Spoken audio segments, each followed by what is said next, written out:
శుభకార్యాలకు పూజార్ల కోసం వెతుకుతున్నారా? పూజారీస్.com లో అతి తక్కువ ధరలకే పూజార్లను ముందే బుక్ చేసుకోండి. వెంటనే కాల్ చేయండి.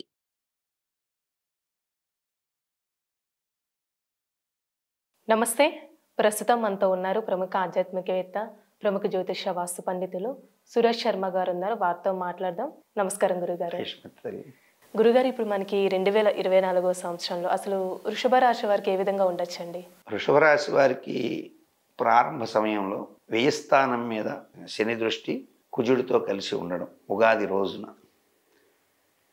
అలాగే ఇయర్ స్టార్టింగ్ దగ్గర మనం చూసినప్పుడు ఉన్నటువంటి స్థితి, ఇవన్నీ మనం గమనించినట్లయితే వీరికి ఆదాయ వృద్ధి ఉంటుందమ్మా. ఆదాయ వృద్ధి అయితే ఉంటుంది. బుధుడు ధన పంచమాధిపతి అవ్వడం, లగ్నంలోకి గురువు అంటే వృషభ రాశిలోకి శత్రుగతులైన గురువు ప్రవేశిస్తే కేంద్ర గురువు యోగాన్ని ఇస్తాడు. అయితే పాలిటిక్స్ పరంగా తీసుకునే నిర్ణయాలు ఏవైతే ఉంటాయో అవి కొంచెం వికటించే అవకాశాలు ఉంటాయి. తీసుకునే నిర్ణయాలు వృషభ రాశిలోని పాలిటిక్స్ రాజకీయాల వాళ్ళు మాత్రం కొంచెం జాగ్రత్తగా ఆ స్టెప్ని 1కి 10 సార్లు రియలైజ్ చేసి తీసుకోవడం మంచిది. అంటే రాజకీయంగా భవిష్యత్తు కోరుకుంటున్నవారు కానీ, రాజకీయంగా ఆల్రెడీ మంచి లైఫ్లో ఉన్నవాళ్ళు కానీ నిర్ణయాలు కొంచెం 24 స్టార్టింగ్ దగ్గర నుంచే అప్ టు జూన్ వరకు కూడా చాలా జాగ్రత్తగా ఆలోచించి నిర్ణయాలు తీసుకోవడం మంచిది. సినీ కళాకారులకి శ్రమకు తగినటువంటి గుర్తింపు పక్కగా ఉంటుంది. మంచి లాభాలు పొందుతారు. అట్లాగే వాళ్ళ యొక్క ఆస్తుల విలువలు పెరగడం, వాహన సౌఖ్యాలు పెరగడం, ఇటువంటి శుభ పరిణామాలు ఎక్కువగా ఉంటాయి వృషభ రాశికి.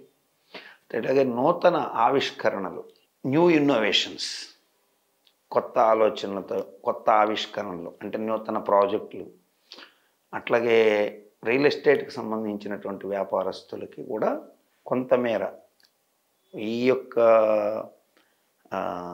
సినిమా వాళ్ళంతటి కాకపోయినా కొంతమేర రియల్ ఎస్టేట్ వాళ్ళు కూడా లబ్ధి పొందే అవకాశాలు ఉంటాయి. అండ్ ఇంకోటి ఏంటంటే ఫార్మసీ రంగంలో ఉన్నటువంటి వాళ్ళు, ఆయుర్వేదం ఉత్పత్తులైతేమి, ఇంగ్లీష్ ఉత్పత్తులైతేమి, డాక్టర్స్ కూడా మంచి పేరు ప్రతిష్టలు పొందే అవకాశాలు ప్రస్ఫుటంగా ఉంటాయి. అయితే కళత్ర మూలక పీడలు మాత్రం బాగా ఎక్కువగా ఉంటాయి. ఇది బాగా గుర్తుపెట్టుకోవాలి. ఎప్పుడైతే మనం సంపాదన మీద పూర్తిగా లైవ్ అయిపోయి మనం ఆ లైఫ్లో పడిపోతున్నామో ఫ్యామిలీకి ఆటోమేటిక్గా కొంత టైం ఇవ్వలేని పరిస్థితులు ఈ కామన్గా వచ్చాయి. అయితే ఇది తీసుకోవాల్సినటువంటి ఆ ఆపోజిట్లు ఎవరైతే ఉంటారో, ఇప్పుడు ఒక మంచి క్రీడాకారుడు ఉదయం లేస్తే క్రీడలకు వెళ్ళిపోతున్నాడు, కెరీర్ మీద దృష్టి పెడుతున్నాడు, భార్యకి ఏమిటి కనీస నీడ్స్ ఏంటి కూడా ఆలోచించుకొని వెళ్ళిపోతున్నాడు. ఇంట్లో ఏదో బంగ్లా ఇచ్చేసాను, కారు ఇచ్చేసానని కాకుండా అంత కొంచెం మాట్లాడాలని కోరుకుంటుంది. మినిమం 2 మినిట్స్ కూడా టైం ఇవ్వకుండా వెళ్ళిపోతున్నాడు అనుకోండి, డెఫినెట్గా అది ఇబ్బందికరంగా మారే అవకాశం ఉంటాయి. అంటే వాళ్ళ స్థాయిని బట్టి ఒక గుమాస్తాగిరి ఉద్యోగం చేసేటువంటి మామూలు చిన్నపాటి చిరుద్యోగి నుంచి కనుక చూసి పెద్దవాళ్ళ చూస్తే కుటుంబ పరంగా భార్యాభర్తల సౌఖ్యాలకు సంబంధించి కొంచెం దృష్టి పెట్టకపోతే ఇబ్బంది పడే అవకాశాలు ఉన్నాయి. సో నేను ఇందాక సంవత్సర ఫలితం చెప్పేటప్పుడు ఒక మాట వేశాను. ఏమిటి అంటే స్త్రీ పురుషుల మధ్య వ్యామోహాలు పెరిగి అది అక్రమ సంబంధాలకు దారితీయడం, దానివల్ల ఆ టైప్ ఆఫ్ మరణాలు పెరగడం. అక్రమ సంబంధాల వల్ల వాడు చంపేశాడు, ఈమె సూసైడ్ చేసుకుంది, వీళ్ళిద్దరు వెళ్ళి చచ్చిపోయారు, ఇటువంటి న్యూసెస్ ఎక్కువగా ఉంటాయని చెప్పుకున్నాం కదా. సో ఆ ప్రిడిక్షన్ ఏదైతే ఉందో అది ఈ రాశి మీద కూడా కొంత ఎక్కువ ఉండే అవకాశం. అంటే ఈయన ఎవరైతే ఇవ్వలేనప్పుడు, ఇప్పుడు వైట్ న్యాచురల్ ఈయన ఇవ్వలేని అవతల వాళ్ళు టక్మని ఇంకొక దగ్గర ఆలోచిస్తారు. సో ఇక్కడ లేని ఫలితాలు అక్కడ వస్తాయి. అక్కడ ధనం పెరిగింది అనుకోండి, ఆ వ్యామోహంలో భార్యను వదిలేసి ఇంకొక సెకండ్ డోర్స్ ఓపెన్ చేయడాలు, ఇటువంటి పనులకు పాల్పడకుండా ఉంటే మీ కుటుంబాలు మీరు సఖ్యంగా ఉండే అవకాశాలు ఎక్కువ ఉంటాయి. అండ్ ఇంకోటి ఏంటంటే ఈ రాశిలో ఉన్నటువంటి మెరైన్ ఇంజనీర్స్ అంటే సముద్ర యానం మీద నౌకల్లో షిప్పుల్లో పనిచేసే ఇంజనీర్లు అయితే బ్రహ్మాండమైన లాభాలు పొందుతారు.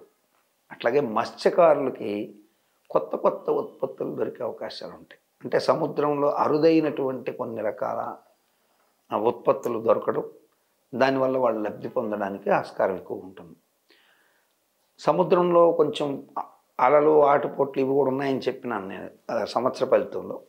బట్ మత్స్యకారులకి అలా జరగడం వల్ల కూడా కొన్నిసార్లు ఏమవుతుందంటే సముద్రం ఫ్లక్చుయేషన్స్లో కొన్ని లోతుగా ఉన్నటువంటి కొన్ని వస్తువులు బయటికి రావడం, అరుదైనటువంటి ముత్యాలు లాంటివో లేకపోతే సముద్ర గర్భంలో దాగినటువంటి కొన్ని విలువైన ఖనిజ రూపాల్లో ఉన్నటువంటి స్టోన్స్ లాంటివి ఏ ఒకటి మాత్రం వాళ్ళకి దొరికే అవకాశాలు ప్రస్ఫుటంగా ఉంటాయి. సో కాబట్టి మనం గమనించాల్సింది ఏంటంటే గంగపుత్రులు, బెస్త ఈ కులాల్లో ఉన్నటువంటి వాళ్ళకి కొంత ఫైనాన్షియల్ బూస్టప్ అనేది పెరగడం తథ్యం. మత్స్యకారులు, బెస్త కుటుంబాల్లో ఉన్నటువంటి వాళ్ళకి మంచి బూస్టప్ ఉంటుంది. సో మేషరాశితో పోలిస్తే వృషభ రాశి కొంత యోగప్రదంగా ఉండడానికి ఆస్కారాలు. అంటే రాశి వారికి ఎలాంటి పరిహారం చేస్తే మంచిదండి? వీరు చెప్పాను కదా, ముందు వీళ్ళు మనం ఏంటి, మన వ్యక్తిగత జీవితం ఏందనేది ముందు గుర్తుపెట్టుకుంటే తప్పు చేయకుండా ఉంటారు. సో అటువంటి ప్రభావాలు ఎక్కువగా కుజుడి వల్ల, శుక్రుడి వల్ల కలుగుతుంటాయి. కాబట్టి కుజ శుక్రగ్రహాలకు సంబంధించి సుబ్రహ్మణ్యేశ్వర స్వామి పూజ, అట్లాగే శుక్రగ్రహానికి సంబంధించేసి లక్ష్మీ పూజ చేసుకోవడం, సాధ్యమైనంత వరకు ఫ్యామిలీకి దగ్గరగా ఉండడం అనేది తప్పనిసరి. ఇలా చేసుకుంటే మంచి ఫలితాలు ఉంటాయి. సుబ్రహ్మణ్యేశ్వర స్వామికి సంబంధించి పూజ చేసుకోవడం ద్వారా మంచి ఫలితాన్ని పొందడానికి ఆస్కారం ప్రస్ఫుటంగా ఉంటుంది. చాలా చక్కగా తెలియజేస్తారు గురుగారు. ధన్యవాదాలు.